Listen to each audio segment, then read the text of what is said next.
know if you all know me. I've been around a long time. You know what? My name is Go Far. You know how I got that name, folks? Easy. I make your money go far. Simple as that, folks. Come on out to Davis Appliance at South Augusta. Your safety comes first with the First Alert Radar Network. First just got faster. Live from Augusta, you're watching News 12 live at 5. Welcome into Live at 5. Behind me is a map of what Richmond County's school district could look like in the near future. The school district is considering consolidating some schools and closing some entirely. Well, parents have the opportunity to share their concerns and feedback during several meetings this week, starting tonight at A. Brian Mary Elementary School. Sydney Hood is there live at 5, where the meeting is set to start in an hour. Sydney, what's the focus of these community meetings? This is the 30-page plan that's the topic of discussion tonight. It talks about enrollment, capacity, and demographics for all schools across Richmond County. But tonight's focus is on A. Brian Merritt Elementary School, as well as Garrett, Warren Road, and Lake Forest Hills Elementary Schools. Now, in this plan, it talks about closing Merritt Elementary School, and depending on which zone you're in, your child could either go to Garrett Elementary School, Lake Forest Hills Elementary School, or Warren Road Elementary School. Now, again, nothing is set in stone here. This is a draft plan, but it is enough to have parents talking and thinking ahead to their child's future. These changes that they're making, whether they're good, bad, or whatever, they are going to change our city. And if you want to be a part of that change, and if you want your voices heard in that change, then you have to come out to the community meetings and speak up and be heard and listen as well. The conversations here start in about an hour. The doors are open, and I have seen a couple of people already go inside. But if you can't make it out here tonight, the event will be streamed on the board's website. And then, of course, we'll have live updates for you on News 12 at 6 o'clock and then tonight at 11. All right, thank you, Sydney, for staying on top of that. For all of our parents out there, if you scan the code there on your screen, it'll take you to our website, wrdw.com, where we will have all the information about the upcoming meetings and a link to the school district's website as well. You can plug in your address into the map behind me to see exactly how you'd be impacted. Again, tonight's meeting at 6 is for Garrett, Lake Forest Hills, A. Brian Mary, and Warren Road Elementary Schools. Tomorrow's meeting at Spirit Creek Middle is for Diamond Lakes, Goshen, Gracewood, and McBean Elementary Schools, as well as Hephzibah, Pine Hill, and Spirit Creek Middle Schools. It'll be at Spirit Creek Middle School at 6 p.m. Wednesday's meeting at Tutt Middle School is for Langford and Tutt Middle School impacts. Now, that's at 6 p.m. as well. Again, scan that code to see this full schedule on wrdw.com. Switching gears to weather now as we take a live look outside at Thanks, Mikhail. Chaos erupting Saturday outside of Atlanta at Six Flags over Georgia. Authorities say a, quote, unruly crowd of roughly 500 to 600 people began fighting inside of the park. Now, police were able to get those people outside park gates, but then an unknown group started shooting at Cobb County officers. An officer shot back, hitting a 15-year-old suspect who is now in critical condition.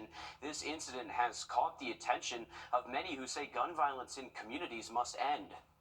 Officer being fired on, he has to protect himself. He want to go home to his family too. Just the fact the suspects that's doing these crimes are younger and younger. 15 years old. You're supposed to be being at home playing Atari or video game. You out committing adult crimes. That's unacceptable. I'm angry. And all of this happening on the amusement park's opening day. A statement released by Six Flags over Georgia says officials will do everything they can to ensure safety both inside and outside the park. No arrests have been made, but we do know the GBI is investigating. The Supreme Court of the United States is striking down lower court rulings that states can ban former President Donald Trump from appearing on presidential primary ballots. This ends efforts by Colorado, Illinois, Maine, and elsewhere to remove Trump from ballots because of his attempts to overturn his loss in the 2020 election. Today, South Carolina Attorney General Alan Wilson praised the Supreme Court's decision. Wilson is a part of a 27-state coalition arguing against the efforts to keep Trump off of the ballot. In a statement, he said, in part, if people do not want to vote for Trump, that's their prerogative, but there is no reason he should be prohibited from appearing on the ballot. The FBI says reports of cyber criminals targeting South Carolinians are going up, with more than $100 million in losses to internet crimes in 2022. Preventing more South Carolinians from becoming victims and getting their money back where they can is a big priority for federal prosecutors and the Secret Service. Mary Green spoke with authorities today on what they want you to know so you don't fall victim as well. I was very vulnerable and I fell for it. About 2 years ago, when her husband was in the hospital recovering from a stroke, Fran Walker got a call out of the blue. It was a man saying he was with her bank and that one of their tellers had been stealing money from some accounts. And they were trying to catch him and needed help from some of the victims. And he said, we were a victim. Walker wasn't really a victim because the man's story was made up, but she was about to become one. The man on the phone asked Walker to go to a Bitcoin ATM and transfer $15,000 to an account for safekeeping, he told her. Which I did.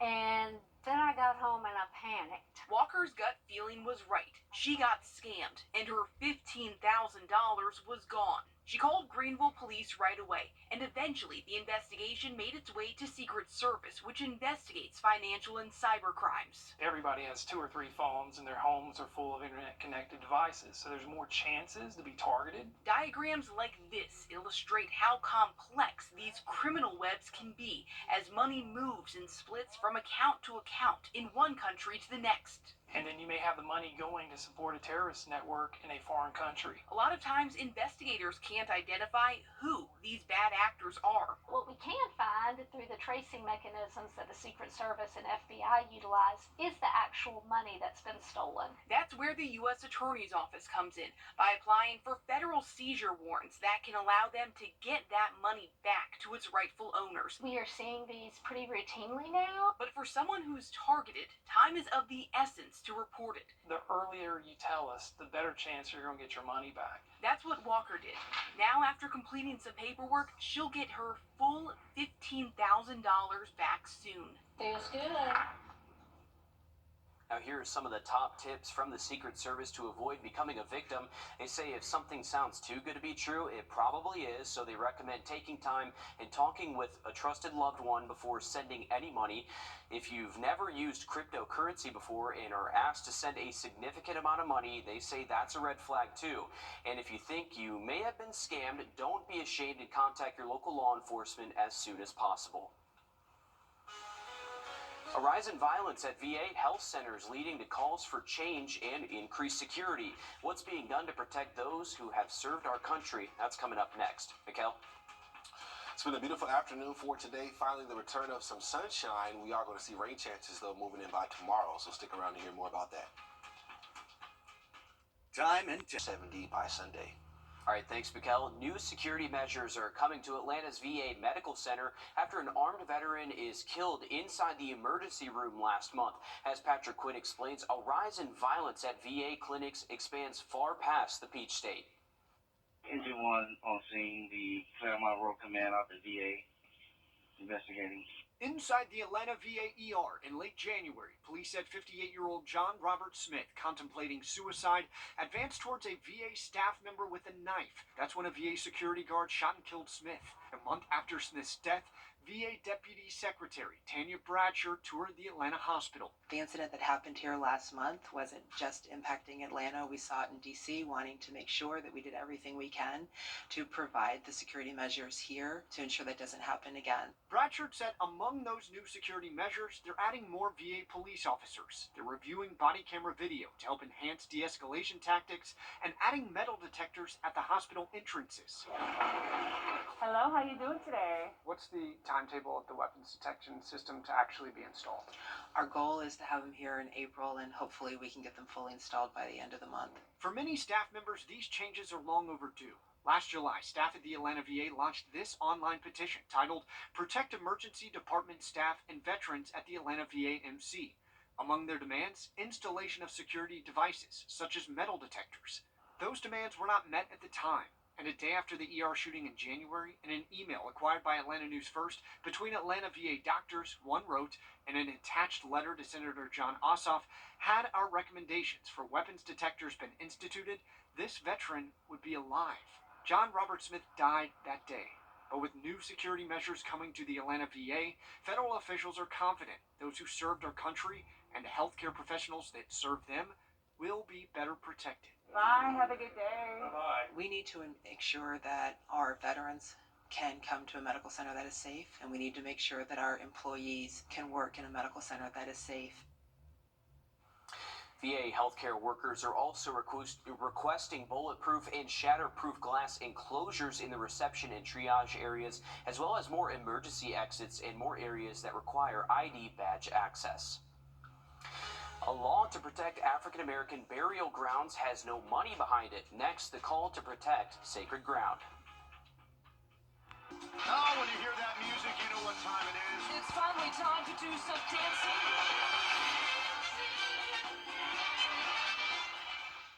Imagine a special evening you lovingly planned to celebrate for your anniversary. Flowers, a night on the town, reservations and tickets months in advance. A truly special occasion. Imagine going to the hospital instead. A night of celebration turns into weeks of pain. George Sink Injury Lawyers will be there for you. Our team has the experience to help you get your money faster. Just call all nines now. Life-changing wreck? Trust Chief Meteorologist Riley Hale for your first alert. You're watching News 12 live at 5. Continues. New tonight, live at 5. Just in the last couple of hours, arrest warrants have been released for Caleb White, the man now being charged with murder in the death of Damon Parrish. Now, Parrish was last seen on January 8th, and his body was found in a wooded area of Aiken County on February 17th. Caleb White was taken into custody last week in North Augusta and was just extradited from Aiken County to Richmond County on Friday. We're going straight to Hallie Turner live in our newsroom. And Hallie, walk us through what these arrest warrants tell us about why White is the murder suspect in Damon Parrish's death. Yeah, well, reports reveal that based off security cameras, flock cameras, and cell phone data, police believe Caleb White was the last person to see Damon Parrish on January 9th. In fact, text messages revealed the two had planned to meet up. The warrants say White and Parrish were communicating through an app called Text Free. On the morning of January 9th, Damon Parrish sent a text to White saying he wanted to meet up with him in a romantic way, and White agreed. White told Parrish to come to an address on Mill Street, and when Damon got there, White told him he was talking with his sister, so Damon picked Caleb White up at his home address on Augusta Avenue, the same place Damon Parrish's iPhone was tracked by his mother with Find My iPhone. It's also the same place investigators later found Damon's white Kia Optima sometime between January 10th and 11th. Investigators found Damon's car, but Damon wasn't in the car. The only thing inside, police say, were large amounts of blood covering the floorboard, a black comforter covered in blood, and a bullet hole in the rear driver's seat. Now, the warrants say White had Damon's car for multiple days after his disappearance, and that Damon hadn't been heard from since their prearranged meeting. I'm still going through these documents, and on News 12 tonight at 6 o'clock, I'll look at how a tipster seemed to play a role in this case. Hard details to listen there in the case of Damon Parrish, helping shed light on a tragic situation here. Thank you, Hallie. We look forward to those updates, all new on News 12 at 6 o'clock. We are talking weather now. Spokane new this evening, Richmond County deputies have identified a suspect in the death of a man found lying on Washington Road. Deputies say Robert Ward is wanted for murder and possession of a firearm during the commission of a crime. The coroner is saying 38-year-old John Loudon Jr. was shot at least once and was pronounced dead on scene last Wednesday. Deputies say Robert Ward is known to frequent hotels along Washington Road and is considered armed and dangerous. We're learning the identity of a victim of a deadly shooting in Johnston on Saturday. The Edgefield County coroner says 35-year-old Ricky Martin Jr. of Sumter was shot several times at an apartment complex on May Street. SLED, the Edgefield County Sheriff's Office, and the Johnston Police Department are currently investigating. Just in the last couple of hours, multiple agencies responding to a trailer fire in North Augusta. It's all happening on Belvedere Clearwater Road near Old Sudlow Lake Road at around 2:40 this afternoon. Officials say nobody was inside the home that was burned to the ground, but the flames caused a brush fire in the surrounding area. The Richmond County Sheriff's Office is looking for a man who has been missing since last Wednesday. Families say 62-year-old Gerald Weathers says they last spoke to him that morning, but haven't heard from him since. If you have seen him, call the Sheriff's Office. It's been less than 2 weeks since a federal jury ruled a man shot and killed a transgender woman over her gender identity. That first of its kind court case wrapped up last month in Columbia, South Carolina. That federal jury found that DeQuay Ritter killed Dime Doe in Allendale back in 2019. And as Nick Neville shows us, we're now hearing from one of the jurors who handed Ritter that guilty verdict. After 4 days of testimony and around 4 hours of deliberations, a federal jury finding DeQuay Ritter guilty of murdering Dime Doe, an Allendale transgender woman he had been romantically involved with, in a first-of-its-kind trial. It is not a cold case anymore. The jury has told us who did it, and they have held him accountable. Now, 1 week later, the jury foreperson, Dee Elder, giving a first-hand account of deliberations. Elder, who's transgender, says she was surprised she was chosen to sit on the jury, though she emphasized her gender identity had nothing to do with the verdict. I listened to the judge's instructions and the law as it was given to me in that courtroom, just as I was told. As deliberations began around 5:30 Friday, Elder said a secret ballot revealed the jury was split, largely guilty, but with some undecideds. I was among the undecided. The last element weighing on Elder was whether Ritter was motivated by Doe's gender identity. Along with some homophobic comments Ritter made, Elder said hundreds of texts between Ritter and Doe convinced her of his guilt. When I had a chance to sit down with those text messages and really sort of pour through them a little more carefully, they just, they stood out to me as painting a picture of someone who was not proud of what he was doing, and that he wanted to hide this from other people because she was transgender. Elder said she felt she had an important perspective to share given the historic nature of the case. It was the first time a federal jury convicted someone of a hate crime for a gender identity-based murder. She believes more attention should be paid to violence against transgender people, with incidents like this surging across the nation. We're your neighbors. We sit on juries. We're your co-workers. We're not aliens, you know? We just want to live our lives and be a part of society just like everyone else. And Ritter's sentencing date has not been set yet. Well, starting in less than half an hour is the first of several community meetings in Richmond County for possible changes to what schools your kids are zoned to attend. Certain schools could be entirely closed. Tonight's meeting is at 6 p.m. at A. Brian Mary Elementary School and is for Garrett, Lake Forest Hills, Warren Road, and Brian Mary Elementary Schools. You can scan that code there on your screen to go to our website to see a full list of upcoming meetings happening this week. Early voting ends this week ahead of Georgia's presidential. A Georgia hospital employee saves the life of a newborn. What she did next has some major recognition coming her way. Mikkel? We are looking at temperatures staying above average, even warmer by Thursday, but tracking some rainfall chances late tomorrow into Wednesday. Stick around to hear more about that. Time and temp. Brett, what are you doing? Laminating some stuff. First off, pretty sure that's a federal offense. And second, that's for our customers to laminate their Medicare cards when they come in for a commitment-free consultation. My bad. For U64.com. This week, bring ahead Saturday and a Sunday, back towards the 60s by next Monday. Thanks, Mikkel. An Athens healthcare worker is being celebrated for going above and beyond to help a mom when her baby stopped breathing. The baby survived, and now the medical team who saved his life will have ties to the family for life. Sawyer Bussey shares their story. This healthy, happy baby boy's name is Court. So we have Cora, who is 6, and Court, who is 13 months. From, pretty much from when I met my husband, we knew we wanted children, and hoped for 2. Court completed the family. He was born a healthy baby. Hallie came in to start checking my vitals and then, to check him, but she was starting out checking me, and I went to just sort of move a little bit for her to get to do the blood pressure cuff in my arm, and he didn't squirm. And that's kind of when we realized when something was wrong. He was completely pale and limp, and I pretty much screamed. My husband, who was just, on the little bed chair, just over, popped right up, and luckily Hallie acted immediately. So I called my charge nurse immediately, I'm like, hey, I'm in room 17. Can you please come help me? Something's not right. So the only thing I could do was scoop him up and run down the hall doing chest compressions the entire way. As she's coming to me, I'm doing compressions on the baby. And by the time I got to the nursery and we got him hooked up to oxygen, Nikki was already there. All this time, Court's mom is stuck in her hospital bed just hours after having her C-section. Hallie, the patient care tech, came to check on her. She's just sitting there, like, shocked, almost like, you know, like paralyzed in fear, which I totally get. And so I looked at her and I said, can you scoot over? What? And she got in the bed and just held me and talked to me. And I just told her, I was like, tell me about anything but what just happened.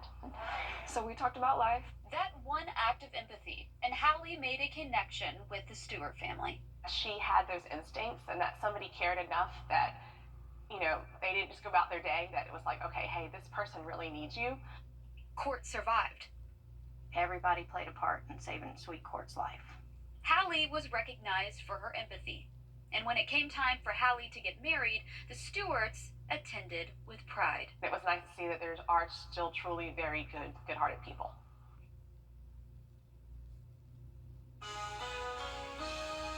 And we can all use a little guidance every now and then, especially kids and adults on the autism spectrum. I'm Jamie Tucker, coming up with a smartphone app that can help. It breaks down big things into small steps. First Alert Radar, powered by Jim Hudson Automotive Group. It's March. Artificial intelligence is in just about every piece of technology today, and one company is using AI to help people with autism. As our consumer tech reporter Jamie Tucker explains, this app can transform lives. What the Tech, sponsored by Augusta Preparatory Day School. It is easy for a parent to say, clean your room. But for someone whose brain processes information differently, a simple chore like that can create more questions than answers. This app is called Goblin Tools. It can certainly help. It breaks down chores, big projects, into step-by-step instructions. Like clean your room. Parents only have to type that into the Magic To Do tool and then tap this button for a checklist. Pick up clothes, store them in a hamper, organize loose items into bins or drawers, make your bed, and so on. More manageable for someone who's easily overwhelmed. The child or young adult can then mark each step as done as they do them. And if you need to break down a task even more, just tap the button again. There's an app for iPhone and Android, and if a child has a computer or Kindle Fire tablet, they can use the Goblin Tools website to see steps and mark them complete as well. It isn't just for people on the spectrum either. I found it helpful for anything you're doing for the first time and for people who are easily distracted. There are other Goblin tools. If you're sending someone a message or email, you can enter it into the Judge to detect tone. The Formalizer takes paragraphs and makes them more professional or more casual. Also checks for spelling errors. I could spend a week breaking down a full description of everything Goblin Tools does. The app is only 99 cents. That's one price forever, and that goes to paid development. You can also use the website for free. It is a game changer, especially for parents of neurodivergent children. That's What the Tech. I'm Jamie Tucker. Goblin Tools is one of the top paid apps in the App Store. You'll find it in both the Apple App Store and Google Play Store. A new type of pacemaker providing hope to heart patients. It's called a leadless pacemaker. A doctor in North Charleston just became the first in the state to implant this device. Doctors say there is virtually no maintenance needed for leadless pacemakers. Everything needed for this type of pacemaker is in one device, meaning there is no need for a separate battery. Patients who are not candidates for traditional pacemakers could qualify for this new type. This weekend marked the beginning of the end for many of our teams playing in the GHSA basketball state semifinals. Two powerhouse teams from the CSRA will be headed for Macon in hopes of hoisting another state championship. Alyssa Lyons is in the studio now. Alyssa, who's left? I honestly can't even believe that we're at this point. I had so many people at the beginning of the season tell me just watch and see. Josie and Westside will be competing for state. And if you said that, go ahead and pick up your lottery ticket because you're right. Westside defeated Columbia Saturday 70-59 in the 2A state Final Four. This is the third time that the Patriots have faced Columbia in the state tournament. They beat them last year to work their way into the championship game. The year before that, in 21-22, they beat the Eagles in the second round around. Westside will now go for a three-peat, which hasn't been done since Columbia went straight in 2010, 2011, and 2012. They'll now face Toombs County Thursday. Josie girls will meet them there when they get there. They found a way to break even coming out of halftime against Central. The Lady Eagles beat Central 45-38 in the state semis. It's Josie's second trip to the state floor since 2021.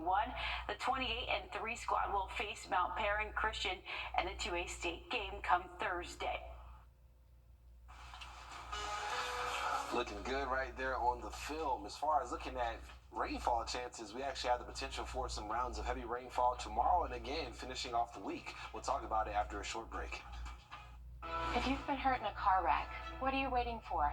Call George Sink Injury Lawyers at all nines now. The sooner you call, the sooner they can help. George Sink Injury Lawyers has the experience to help you get your money faster. If you've been hurt in a car wreck, call all nines. 18G budget. And we'll keep working with our teammates to provide clean, safe, reliable, and affordable energy for all of Georgia.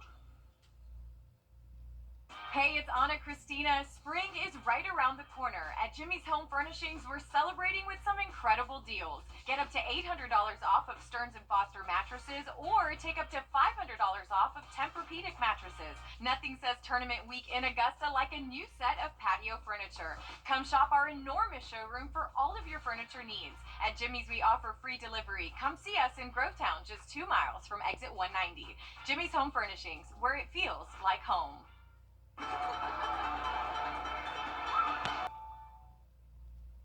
The South Carolina K-9 is retiring after more than a decade with the Bureau of Protective Services. This video was posted by the South Carolina Department of Public Safety on Facebook. 12-year-old K-9 Castor helped keep visitors and State House employees safe for more than a decade. He retired on Friday and was showered with tennis balls as part of the celebration. His handler is officially adopting K-9 Castor as well. What better way to send him off than to shower him with tennis balls? Much deserved after a decade of service there. Then he got adopted by his handler, so that's even better. You know, a happy finish, and just glad to see him. You know, just trying to figure out what's going on there, but getting recognized. Too happy there. Awesome hard work. Yes, definitely. Looking at weather again, we're looking outside of our studios towards I-20 Riverwatch Parkway. Traffic flowing nice and smoothly. Temperatures right now still in the 70s outside, so step outside and enjoy this nice feel that we have had for today. Also saw some sunshine make a return and haven't seen much of that at all for the weekend. As far as looking ahead, though, we are going to see some rainfall chances moving in for the second half of your Friday or Tuesday. Well, I'm way ahead for the second half of your Tuesday, but it will be warm again tomorrow with those temperatures approaching those low 70s. Just going to see the return of some cloud cover. Rainfall chances look to hold off until the afternoon and evening hours for tomorrow, so I'd imagine around dinner time could be a few light showers out there, but the more widespread and heavier rainfall looks to build in as we do head closer towards about 8, 9, and 10 p.m. tomorrow evening. So any evening plans after sunset definitely could be on the wet side for tomorrow. Could even hear a few rumbles of thunder as well overnight into your Wednesday. We dry things out Thursday, 76 for the high, and then we'll bring back rainfall chances again heading into the weekend. All right, thanks, Mikhail. Stick with us. We'll have more news, weather, and sports coming up after a short break on News 12 at 6 o'clock.